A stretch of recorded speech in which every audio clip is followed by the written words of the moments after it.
What's going on, everybody? Paul here.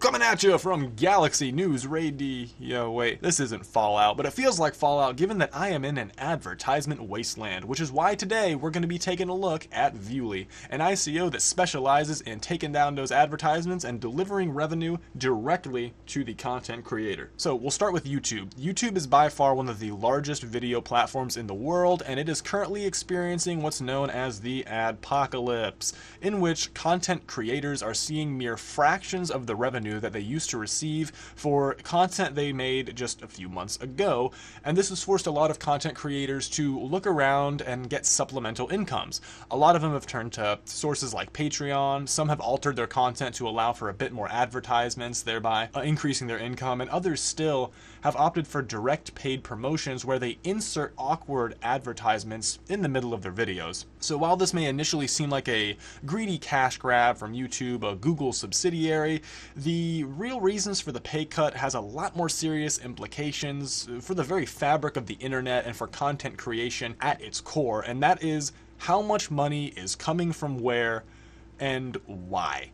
Based on this advertisement data, I was absolutely floored to find out that less than 2% of skippable ads, skippable being the key word here, you can skip them, are viewed in their entirety. While you can see here that video ads actually really eclipse television ads, they're still abysmally low in terms of the entirety of the ad being viewed. So the advertisement really isn't as effective as their television counterparts in a number of ways.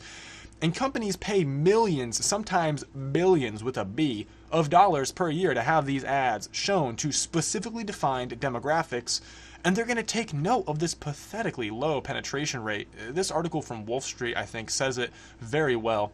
Advertisers are tired of the low returns at the risk of potentially throwing their money away for fake clicks and bots. And what's worse is if they can't get a good metric as to who they're advertising to, they risk alienating their customers. Who hasn't seen a YouTube ad over and over and over, the same one, and you just decide, I'm never buying from company X or company Z ever again because they've just saturated my mind with their product. I never want to see it again. That's not what advertisers want at all. Here, the company P&G slashed almost $2 billion with a B, dollars from advertising expenditures only to see their bottom line increase. That's right, they cut ads from the internet and their sales went up. This helps to explain the current adpocalypse situation quite nicely. I mean, all right, let's think about owning a beauty parlor. You pay a person a $100 bill, $100, to hand out 100 flyers to young women in the local area. I mean, it's a beauty parlor after all, sorry guys. Later on, that person comes back empty-handed, they handed out all the flyers, great. Well, come to find out, 40 of those flyers, let's say they're handed to men. And another 20 of those flyers, they're given to women, but the women are too young to go to the beauty parlor on their own.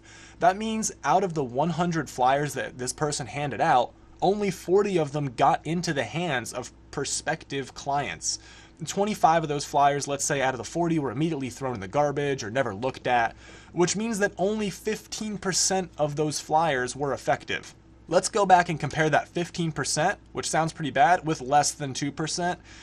And we're beginning to see why this is a problem for advertisers. This is a potential loss of major revenue. And this is exactly what Viewly seeks to fix. Essentially what they want to do is they want to reward content creators on a seamless platform. This guy's one of the advisors, Charlie Shrem. Here's Stefan Furlan. And here's the white paper, the most important part of any project, of course. Let's go ahead and start with the website, actually. You can see here the video platform, it's decentralized, it's pretty straightforward, everything you would expect to see from a front page. It tells all about the problems, the solutions that they offer. I will say as well, my image may look a bit different than yours, my screen, simply due to the fact that I have JavaScript disabled for security reasons, so this may look a little different. I didn't add Viewly to my trusted sources, just didn't get around to it, so it may look a little different, but nonetheless, all the body of information that you see is going to be the same. Fine graphics, list of the team, also included in the white paper, a little bit of blog posts and information from Viewly themselves. All in all, a well-built website, looking pretty good. Of course, you know me, I like to check out the GitHub and see what's going on there. This isn't necessarily the best GitHub I've ever seen. A good amount of commits, but a lot of it looks like just smart contracts for the ICO itself. That's all well and good. It's still early on in the process, and they've released a proof of concept built upon Steemit that we'll see here momentarily. But just wanted to give you guys a look into the GitHub there before we dive right into the white paper, which we'll go ahead and do now. Boom, white paper. You can see 52 pages. Again, a lot of this is padded with the team itself. They do have the roadmap in here, but the team itself is listed, so that adds a good 6 or 7 pages. But they do have the technical explanation as to how their platform is going to work in the white paper as well. So the 52-page length is justified. Of course, a legal disclaimer. You're going to see that with any legitimate corporation. Good to see. And some of the highlights I found start down here on page 11, is where we really start getting into the meat of the matter. The first 10 pages or so, they're really just describing the problems with advertisements. I think we've already done that quite well, examining the adpocalypse. So let's go ahead and get into the meat of the matter. Page 11, they talk about content creators as a commodity. This is a wonderful segment here, talking about how a lot of the times clickbait is employed to manipulate the audience. They just want to drag people in to view these videos, since YouTube themselves are making money off of the ads that are converted. People are watching the ads. They don't necessarily make money off of content creation, which kind of, it creates a situation where YouTube has one set of values and one set of goals, while having to claim they have another set of values. That is, they have the impetus to make money. That's what they want to do, but they also have the stated goal of taking care of their users and providing a platform for good content. So there's kind of a dichotomy in that way. And that results in the content creators being used as a commodity for YouTube to generate revenue, with content creators getting a mere fraction of that. Not only that, down on page 13, I really liked this. Many of the other 90 to 95% of creators produce highly valued work, yet too many fall foul of the present system and miss out. So 90 to 95% of individuals who potentially could be making a legitimate sum of money from their content. Now, this doesn't cite any particular study or any particular source, but given what we know about YouTube's ad revenue, the adpocalypse, I could easily see a seamless Patreon platform allowing for 10 times more users to be compensated for their work. So that's just a figure that really stuck out to me there. Also, down on page 16, they have a really great segment about direct monetization. I think this is really great. Here it is. Yeah, place where communities thrive. It talks a lot about the reward system, the outdated ad-based model to optimize ad revenue. Essentially, Viewly uses the patronage model. Here we go. Viewly users have flexibility in how they choose to support content creators to become their patrons. In return, creators can set up multiple membership levels with various benefits, such as access to limited content, private chats discussing ideas for upcoming content, being featured in content, etc. So this automatically kind of gives me an image of Patreon, right? You've seen, if you subscribe $5 a month on Patreon, you get content X. If you subscribe for $15, you get X and Y. They're essentially gamifying the idea of patronizing, in a good way, content creators. So it creates an ecosystem of, let's use PewDiePie as an example.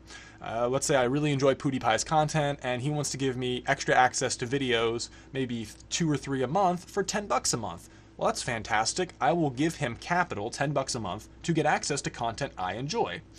That's great. It's patronage. This is exactly how many major works of art were funded throughout history. The Sistine Chapel in the Vatican City, that was commissioned by the Pope, and Michelangelo was put up by the Vatican Church, fed, clothed, received some money, received a commission, that whole ordeal for painting the Sistine Chapel. That's an example of patronage. An individual who is an artist or creates cultural works is taken care of. Their needs are met by a person or institution that finds value in their work. So this is a return to a proven model that's been used throughout history, and it could revolutionize how content creation occurs on the internet. Down to page 18, another great element I saw. They're straightforward about being decentralized in stages. They say here a non-governing user-facing web application that connects to this backbone will initially be implemented in traditional web architecture in order to lower barriers to adoption and accelerate growth. A decentralized version of the front-end app will also be built, but will remain secondary until the decentralized application technology stack matures and it's suitable for larger scale mass adoption. So they're not going to shoot themselves in the foot by pushing a clunky kind of technology onto a mass user base. They're going to use a relatively centralized method to get the ball rolling and then switch over to decentralized technologies. I think that's really great. I think that's a fantastic thing. As long as a company is straightforward about the level of centralization or decentralization they want to implement, I think that's fine. I'm a bit of a decentralization purist myself, but again, as long as they're straightforward about their intent and what they're going to implement, and give a general outline as to when and what stipulations they want to see before they implement it, that's all good with me. And next up, vote-based tipping down here. Oh, there it is, scrolled right past. Vote-based tipping. I think that's extremely cool. This is assumingly going to work similar to how Steemit or Reddit works now, where your relationship with the individual whom you're voting for has a direct correlation as to how much payment that person gets. So for instance, if I like every one of PewDiePie's videos, then my one like may not be worth one like. It may be worth 1/10 of a like, just because this dissuades manipulation, right? If you get 10 bots to go and upvote something of one person, it's not really fair to the organic users who are growing their content organically. So there's some algorithms to kind of fix that, and Steemit uses something similar. And it looks like Viewly wants to do exactly that. They want to create a voting-based tipping model where individuals can get paid without direct patronage for their content, and as that content begins to mature, they can solicit actual patrons who will pay them X amount of money for Y amount of content, or for a feature, or something like that.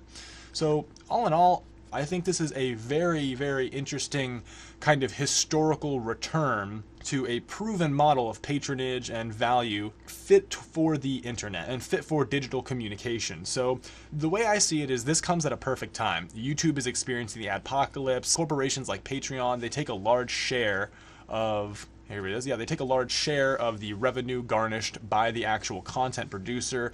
YouTube has no direct method for paying their content producers. They just simply give them ad revenue.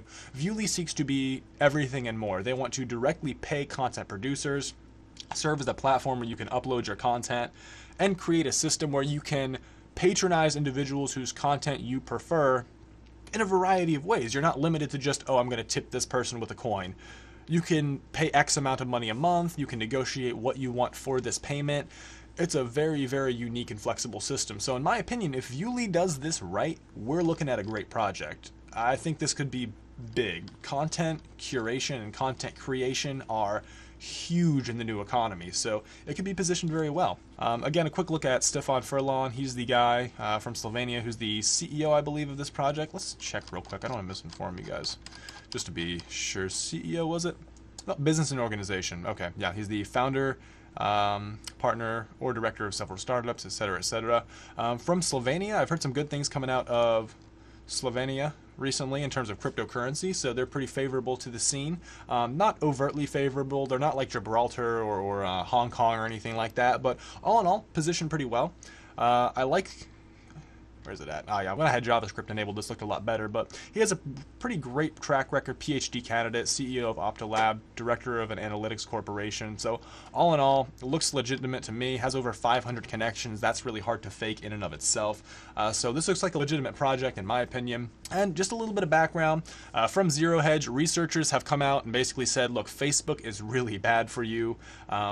And Viewly in their white paper, I didn't point it out, but when you're reading it, you can get a good idea. They actually talk about how they use dopamine and other brain chemicals and brain chemistry in humans to gamify how you view content. And it actually has a negative effect on your perception of the world. People who created Facebook knew this. So social media is ripe, just absolutely ready to fall off the tree for change. We need a huge overhaul of social media. Whether it be Facebook, YouTube, Google, whatever it is. We need an overhaul of media. Even PewDiePie has said that there's an adpocalypse. Look at him without his beard. There's an adpocalypse on YouTube. So we need something, and Viewly seeks to be that something. If you like this sort of content and it resonated with you, let me know down below in the comments. I'll have all the links that you saw here in the video below in the description.